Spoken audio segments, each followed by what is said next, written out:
ہزاروں سال نرگس اپنی بے نوری پہ روتی ہے، ہزاروں سال نرگس اپنی بے نوری پہ روتی ہے، بڑی مشکل سے ہوتا ہے چمن میں دیدہ ور پیدا۔ آج ہم بات کرنے والے ہیں علامہ محمد اقبال رحمۃ اللہ علیہ کے بارے میں۔ ڈاکٹر علامہ محمد اقبال کون تھے، ان کی خودی کیا تھی، یہ ساری باتیں میں آپ کو بتاؤں گا، ٹھیک ہے۔ ڈاکٹر علامہ محمد اقبال 9 نومبر 1877 میں سیالکوٹ میں پیدا ہو گئے۔ اب اس وقت جب یہ پیدا ہوئے تب کسی کو کچھ نہیں پتا تھا کہ یہ جو پیدا ہوئے ہیں یہ نارمل بچہ پیدا ہوا ہے یا پھر برے صغیر کی تقدیر بدلنے والا پیدا ہوا ہے، یہ تب کسی کو کچھ نہیں پتا تھا۔ اب جب انہوں نے پرورش پانا شروع کی، کلاسز اٹینڈ کرنا شروع کی، بیسیکلی وہ پیدا سیالکوٹ میں ہوئے، ان کی جو فیملی تھی ان کا جو تعلق تھا وہ برے صغیر سے تھا۔ اب سیالکوٹ میں پیدا ہوئے، ان کے جو والد تھے وہ ایک صوفی گھرانے سے تعلق رکھتے تھے، وہ خود بھی کیا تھے، ایک صوفی تھے۔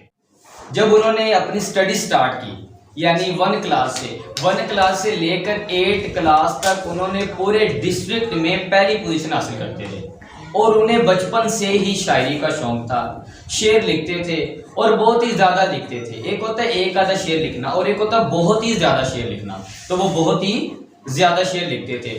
ان کا جو ایک شعر ہے نا، اگر کوئی بندہ اس ایک شعر کو سمجھ لے تو پھر وہ دنیا میں بھی کامیاب ہو سکتا ہے اور آخرت میں بھی کامیاب ہو سکتا ہے۔ ان کا ایک مشہور شعر ہے جو آپ لوگوں نے پہلے بھی سنا ہوگا کہ خودی کو کر بلند اتنا کہ ہر تقدیر سے پہلے، خودی کو کر بلند اتنا کہ ہر تقدیر سے پہلے، خدا بندے سے خود پوچھے بتا تیری رضا کیا ہے، بتا تیری رضا کیا ہے۔ یعنی خود کو اتنا زیادہ بلند کر لو کہ اللہ آپ سے مخاطب ہو، اللہ آپ سے کہے جی بتائیں آپ کیا چاہتے ہیں۔ تو پھر اللہ نے علامہ اقبال سے پوچھا بھی تھا، ایسے تو نہیں نا آج ہم اتنے سال گزر گئے ہیں اور اقبال اقبال کر رہے ہیں کہ نہیں، انہوں نے کچھ کیا ہے تو ہم آج اقبال اقبال کر رہے ہیں کہ ویسے کر رہے ہیں، کچھ انہوں نے کیا ہے نا، تو اسی وجہ سے آج ہم لوگ اقبال اقبال کر رہے ہیں۔ اقبال بھی اکیلا نہیں کر رہے، ہم لوگ کہہ رہے ہیں ڈاکٹر علامہ محمد اقبال۔ اب ایک سائنسدان بھی تھے، انہوں نے وہ ایک فلاسفر بھی تھے، شاعر بھی تھے، اور سب سے بڑھ کر انہوں نے قانون بھی سیکھا ہوا تھا، وکیل بھی تھے، اور انہوں نے برے صغیر میں صرف وکالت اس لیے حاصل کی تھی تاکہ وہ مسلمانوں کے جتنے بھی کیس تھے اس کو آسانی سے لڑ سکیں اور مسلمانوں کو ان کو لڑنے میں کوئی مشکل پیش نہ آئے۔ صرف اسی وجہ سے انہوں نے وکالت کی ڈگری حاصل کی تھی، اور پھر انہوں نے بعد میں وہ لڑتے بھی رہے تھے، مسلمانوں کے جتنے بھی کیس تھے وہ فی سبیل اللہ، صرف اللہ کی رضا کے لیے وہ لڑتے رہے تھے، ٹھیک ہے جی۔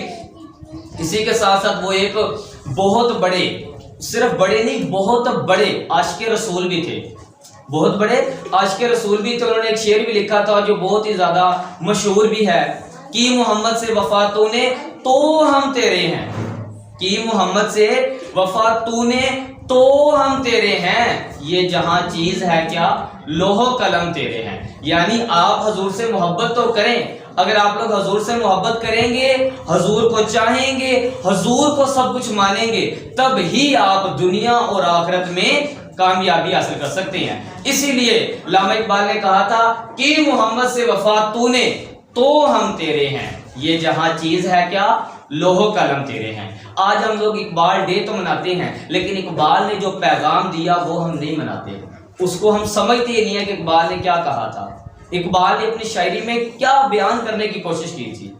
اقبال کی شاعری کی ضرورت ہر دور میں ہے، چاہے ہم آزادی لے چکے ہیں لیکن ابھی بھی ہمیں اقبال کی شاعری کی ضرورت ہے، اور قیامت آنے تک تب تک جو علامہ اقبال کی شاعری ہے یہ مسلمانوں کی رہنمائی کرتی رہے گی۔ علامہ اقبال کے جب بھی آپ لوگ شعر پڑھیں تو صرف آپ نے سرور حاصل کرنے کے لیے یا ویسے پڑھنے کے لیے ان کو نہیں یاد کرنا، یاد کرنا ہے تو سمجھنے کے لیے۔